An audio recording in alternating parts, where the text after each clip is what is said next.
इस बीच पहलगाम आतंकी हमले को लेकर बड़ी खबर आ रही है। संयुक्त राष्ट्र ने पहलगाम आतंकी हमले की निंदा की है। एंटोनियो गुटेरेस ने इस हमले की कड़ी निंदा की है। दुनिया दहल गई है। इतना बड़ा, इतना संगीन, इतना बर्बर यह हमला जो जमीन की जन्नत जम्मू कश्मीर में अंजाम दिया गया।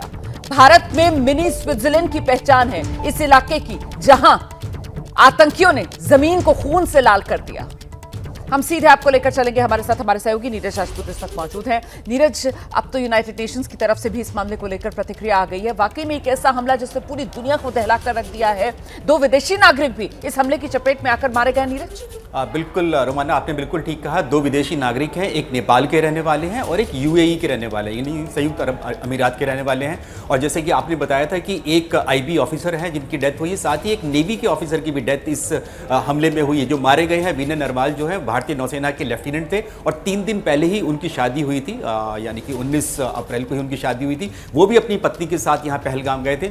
जानकारी ऐसी भी आ रही है कि एक वायुसेना के भी सैनिक हो सकते हैं, हालांकि उसके बारे में अभी कंफर्मेशन वायुसेना की तरफ से नहीं आई है, लेकिन नौसेना की तरफ से कंफर्मेशन आ गया है कि भारतीय नौसेना के एक लेफ्टिनेंट रैंक के अधिकारी जो कि हरियाणा के करनाल के रहने वाले थे और इन दिनों कोची में तैनात थे, अपनी पत्नी के साथ गए थे, उनकी भी इस हमले में जान गई है। तो ये रोमाना मान सकते हैं कि बहुत ही सोची समझी कॉन्स्पिरेसी के साथ, साजिश के साथ ये हमला किया गया है। पहले पूरा इस एरिया को आइडेंटिफाई किया गया कि कहां पर टूरिस्ट आते हैं, कहां से टूरिस्ट आते हैं, क्योंकि अगर देखेंगे मरने वालों की अगर देखेंगे तो हम लोग देखेंगे कि वो अधिकतर गुजरात, महाराष्ट्र, उड़ीसा, तमिलनाडु, उत्तर प्रदेश, इन सब जगह से आए थे। यानी कि पूरे देश को हिलाने की ये साजिश रची गई थी।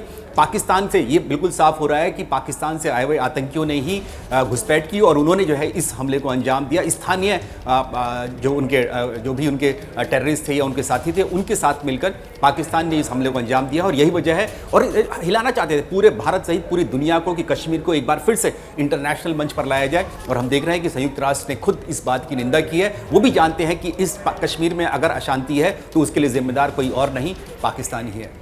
रहिए मेरे साथ, मैं लौटूंगी आपके पास, सीधे आपको लेकर चलेंगे। हमारे साथ हमारे सहयोगी अंकित गुप्ता भी इस वक्त मौजूद हैं। अंकित, मतलब अब धीरे धीरे कर ये साफ होता जा रहा है कि षड्यंत्र बड़ा और सुनियोजित तरीके से इस साजिश को रचकर इस हमले को अंजाम दिया गया। अंकित,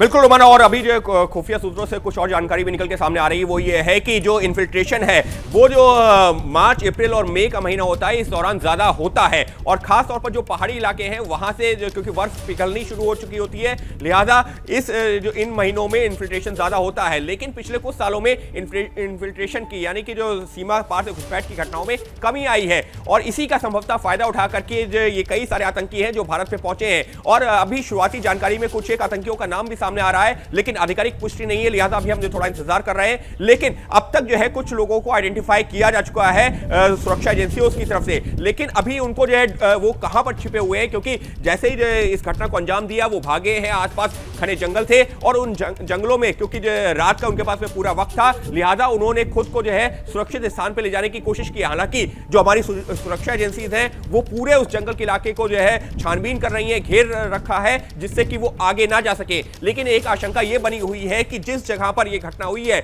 वहां से जो कश्मीर और जम्मू का एक तरह से जो बॉर्डर है, तो कश्मीर को जो की सीमा से वो जम्मू की सीमा में दाखिल हो सकते हैं। इस बात को लेकर के आशंका बनी हुई है, क्योंकि रात भर का उनके पास में वक्त था और रात में जो सर्च ऑपरेशन था वो उतनी तेजी से नहीं आगे बढ़ पा रहा था जितनी तेजी से दिन के वक्त हो सकता था। तो ये कुछ आशंकाएं हैं जिस पर अभी जो है काम चल रहा है। और एक और जानकारी निकल के सामने आई है कि केंद्रीय गृह मंत्री जब कश्मीर पहुंचे हैं तो उन्होंने जो घायल हैं उनके बारे में तो जानकारी ली है, घटना कैसे घटी है उसके बारे में जानकारी ली है, लेकिन एक सवाल यह भी पूछा है कि आखिर कौन लोग इस घटना में शामिल थे, क्या शुरुआती जानकारी है, क्यों नहीं हमको पता चल पाया। जो अभी आशीष सवाल पूछ रहे थे ना कि आखिर ये सुरक्षा में चूक हुई तो कैसे हुई, क्या ये एक जो है खुफिया जो फेलियर है, ये निश्चित तौर पर ये सवाल जो है गृह मंत्री ने भी अपने अधिकारियों से पूछा है। लेकिन इस वक्त जो प्राथमिकता है वो ये है कि जो घायलों को मदद मिले, जो लोग जो मृतक हैं वो उनका जो उनके पार्थिव शरीर उनके परिवारों तक पहुंचे और जो आतंकी हैं उनको उनका सबक सिखाया जा सके। बिल्कुल, मैं लौटूंगी आपके पास। इस बीच एक और बड़ी खबर आ रही है। पहलगाम हमले में शामिल आतंकवादियों की तलाश तेज कर दी गई है। सुरक्षा बलों ने आज जैसे ही सूरज की पहली किरण